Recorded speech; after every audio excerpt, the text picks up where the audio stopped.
Olá, meus amigos, estamos de volta com a nossa leitura do livro A Gênese segundo o Espiritismo, um livro escrito por Allan Kardec e pelos Espíritos e traduzido por Guion.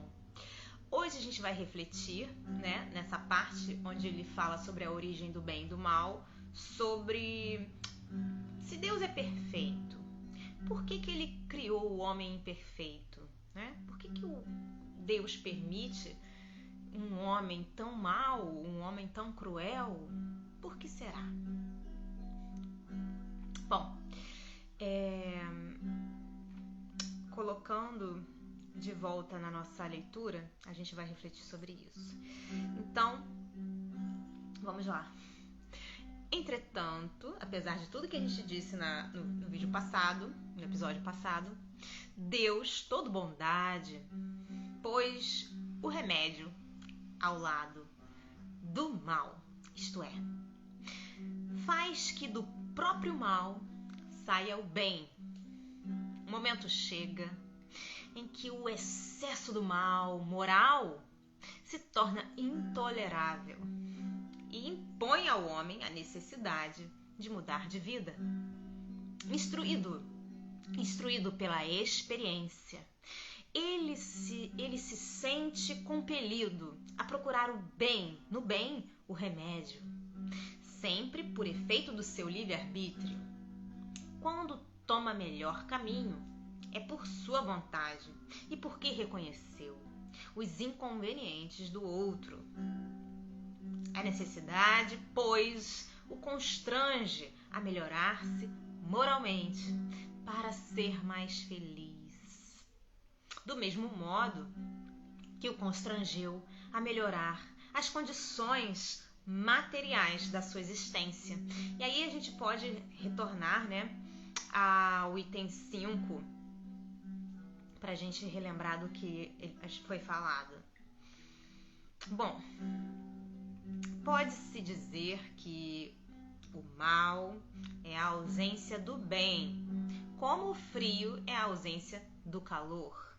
Assim como o frio não é um fluido especial, uma energia especial, também o mal não é atributo distinto. Um é o negativo do outro. Onde não existe o bem, forçosamente existe o mal. Não praticar o mal já é um princípio do bem. Deus somente quer o bem. Só do homem procede o mal. Se na criação houvesse um ser preposto ao mal, ninguém o poderia evitar. Mas tendo o homem a causa do mal em si mesmo, tendo simultaneamente o livre-arbítrio e por guia as leis divinas, evitá-lo-á sempre que o queira. Então a gente tem o livre-arbítrio e um guia, para saber o que é certo e o que é errado. Então a gente pode evitar. O mal pode ser evitado. Tomemos para comparação um fato vulgar, um fato assim ordinário, um fato corriqueiro. Sabe um proprietário que nos confins de suas terras há um lugar perigoso onde poderia perecer ou ferir-se quem por lá se aventurasse. Que faz a fim de prevenir os acidentes? Manda colocar perto um aviso proibindo que prossigam os que por ali passem devido ao perigo. Aí está a lei que é sábia e previdente. Se apesar de tudo um imprudente desatende o aviso, vai além do ponto onde este se encontra e sai-se mal. De quem pode ele queixar? De quem se pode ele queixar, senão de si próprio? Assim sucede com todo o mal. Evitá-lo-ia o homem, se cumprisse as leis divinas. Outro exemplo. Deus pôs limite à satisfação das necessidades.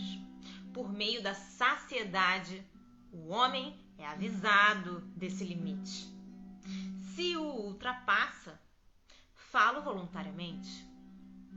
As doenças, as enfermidades, a morte, que daí podem resultar, provém da sua imprevidência e não de Deus. Quer ver um outro exemplo? Tirando da minha imaginação, tá?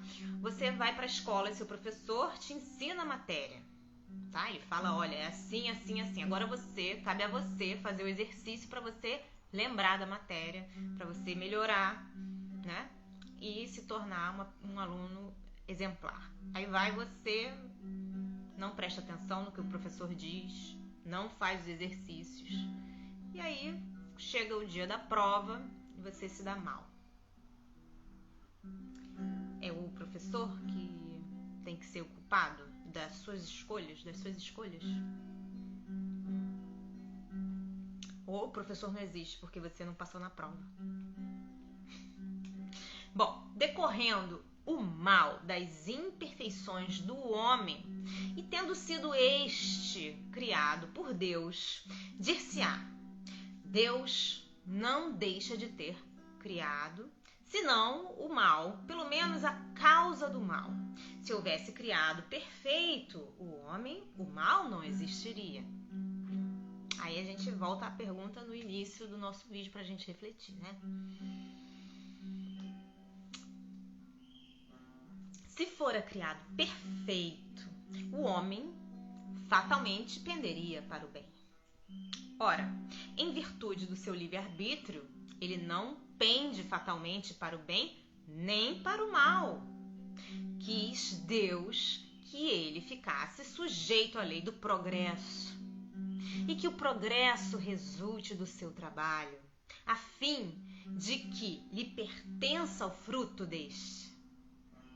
Da mesma maneira que lhe cabe a responsabilidade do mal, que por sua vontade pratique. A questão, pois, consiste em saber-se qual é no homem a origem da sua propensão para o mal. Qual seria? Então aí a gente tem uma nota de Kardec que é a seguinte: onde está o erro? O erro está em pretender-se que a alma haja saído perfeita das mãos do Criador, quando este, ao contrário, quis que a perfeição resulte da depuração gradual do espírito e seja obra sua. Houve Deus por bem que a alma, dotada de livre-arbítrio, pudesse optar entre o bem e o mal e chegasse às suas finalidades últimas de forma militante e resistindo ao mal. Se houvera criado a alma tão perfeita quanto ele e, ao sair-lhe ela das mãos, a houvesse associado à sua beatitude eterna, Deus tê-la-ia feito, não à sua imagem, mas semelhante a si próprio. Isso você pode encontrar no livro de Bonami, Razão do Espiritismo, no capítulo 6. E eu coloco mais uma reflexão aqui. Você imagina assim, né? Se a gente colocando Deus mais próximo de nós, mais próximo dos seres humanos, para a gente poder entender um pouco, raciocinar um pouco, refletir um pouco. Não sei se você é pai ou se você é mãe, né? Eu não tenho filhos, mas imagino assim, que se eu tivesse um filho, será que desejando um filho perfeito, isso faria com que meu amor fosse sincero?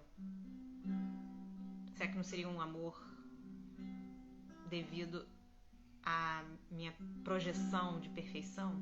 E aí o filho não sai do jeito que eu quero, então eu não posso amar. Então eu rejeito.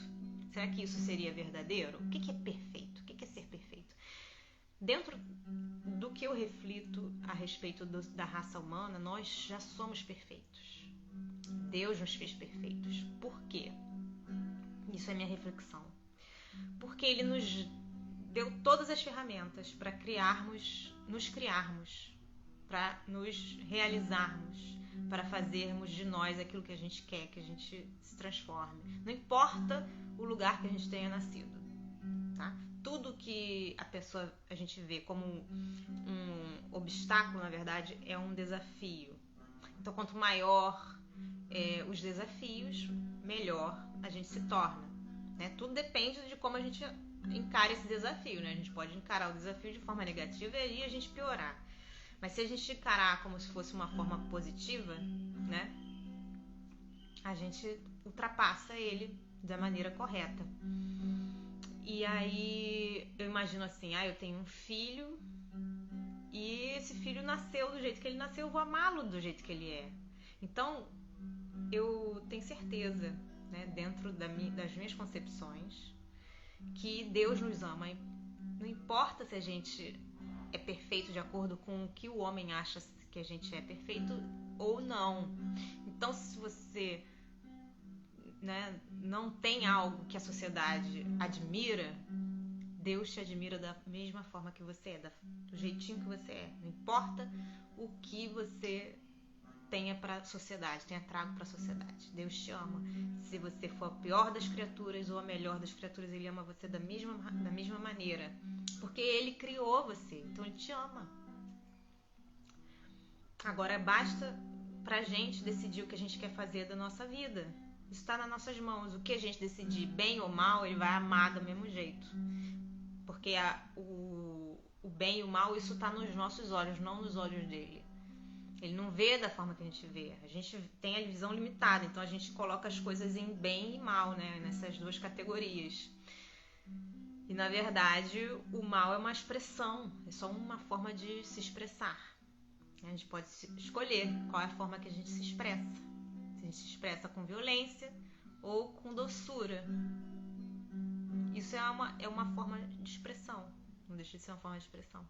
Não tem... O mérito, eu acho que está na gente ultrapassar nossas dificuldades, nossos limites. Bom, continuando no texto. Não vamos fugir muito.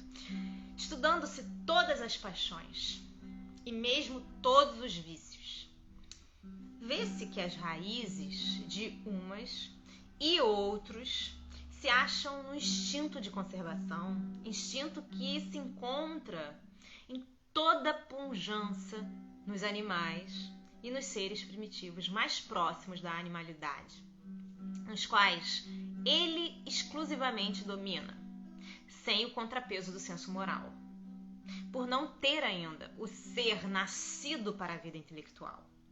O instinto se enfraquece à medida que a inteligência se desenvolve, porque esta domina a matéria. O espírito tem por destino a vida espiritual, porém, nas primeiras fases da sua existência corpórea, somente as exigências materiais lhe cumpre satisfazer, e para tal, o exercício das paixões constitui uma necessidade para a conservação da espécie e dos indivíduos, materialmente falando. Mais uma vez saído desse período, outras necessidades se lhe apresentam, a princípio semi-morais e semi-materiais, depois exclusivamente morais. É então que o espírito exerce domínio sobre a matéria, sacode-lhe o jugo, avança pela senda providencial que se lhe acha traçada e se aproxima do seu destino final. Se ao contrário ele se deixa dominar pela matéria, atrasa-se e se identifica com o bruto. Nessa situação, o que era outrora um bem, porque era uma necessidade da sua natureza, transforma-se num mal. Não só porque já não constitui uma necessidade, como porque se torna prejudicial à sua espiritualização. A espiritualização do ser. Muita coisa que é qualidade na criança torna-se defeito no adulto. O mal é, pois, relativo e a responsabilidade é proporcionada ao grau de adiantamento. Então você é bonitinho lá, você ser criança, fazer coisas que a criança faz, né? Depois você levar essas coisas como adulto, isso já é prejudicial.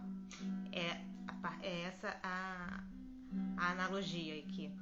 Todas as paixões têm, portanto, uma utilidade providencial, pois, se assim não fosse, Deus teria feito coisas inúteis e até nocivas. No abuso é que reside o mal. e o homem abusa em virtude do seu livre-arbítrio. Mais tarde, esclarecido pelo seu próprio interesse, livremente escolhe entre o bem e o mal. Né? A gente tem várias ferramentas para isso. Deus nos dá assim inúmeras. Tem a seleção natural, que já vem no nosso DNA, tem as memórias das vidas passadas, né? Tem a lei de causa e efeito, que a gente vê, ó, botou o dedo na tomada, levou um choque. Então tem várias coisas. O que vocês acham? Reflitam e sejam muito felizes. Um beijo grande a todos. Deus abençoe e até a próxima. Tchau, tchau.